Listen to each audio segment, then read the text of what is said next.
ঘড়িতে তখন দুপুর ১টা। ফ্লিপকার্টের ছেলেটা কল করে বলল, স্যার আপনার একটা পার্সেল আছে, একটু নিচে নামবেন? পার্সেলটা নিতেই নিচে নামলাম। নিচে নেমে দেখি আমাদের আবাসনের এক দাদার সাথে ওই ফ্লিপকার্টের ছেলেটি তখন কথা বলছে।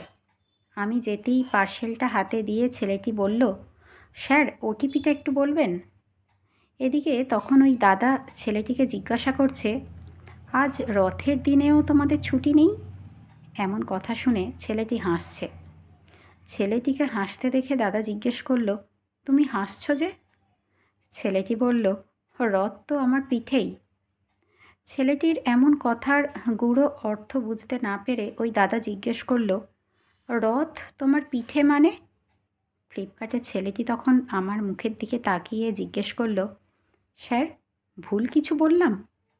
আমি তখন ওই দাদাকে বললাম, ও তো ঠিকই বলেছে, রথ তো ওর পিঠেই আছে। বলে পিঠে থাকা বড় বোঝার মতো ব্যাগটা দেখিয়ে বললাম, এই বোঝাটাই হলো ওর রথ, আর প্রতিদিন এটাই ওকে টানতে হয়। ফ্লিপকার্টের ওই ভাইটি সঙ্গে সঙ্গেই বলে উঠল, আমি আসলে এটাই বলতে চাইছিলাম, আমাদের আবার ছুটি কিসের? পিঠেতে বড় ব্যাগের বোঝাটা চাপালে তবেই জীবনের রথ চলবে।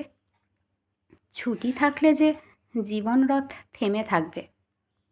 বললাম, একদম ঠিক বলেছ, জীবনটাই হলো এক রকমের রথ।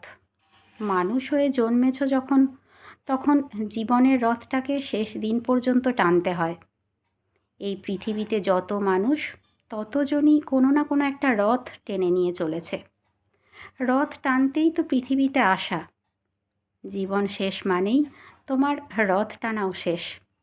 তারপর তুমি পৌঁছাবে অনন্ত লোকে। এই পৃথিবীর প্রতিটি মানুষ কোনো না কোনো রথের সারথি।